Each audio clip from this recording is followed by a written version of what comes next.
Herkese merhaba arkadaşlar, kanalımıza hoş geldiniz. En vefalı ünlü, Türkiye'de ve dünyada milyonlarca hayranı olan Hande Erçel'in kendisine gösterilen sevginin boşuna olmadığını bugün bir kez daha gösterdi. Akın akın özünü annesinin cenaze törenine giden Erçel, birçok ünlülerin katılmadığı törende kameralara öyle bir şekilde yakalandı ki, görenler Hande Erçel en vefalı ünlü çıktı yorumunda bulundu. Got something to say, yeah. I work hard each and every day. I get lost in the words I say.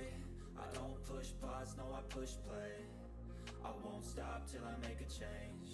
I withdraw on the things I make. I turn flaws into flawless traits. I build tall, never capped in space. I won't stop till I hear him say, oh, oh, la, la, la.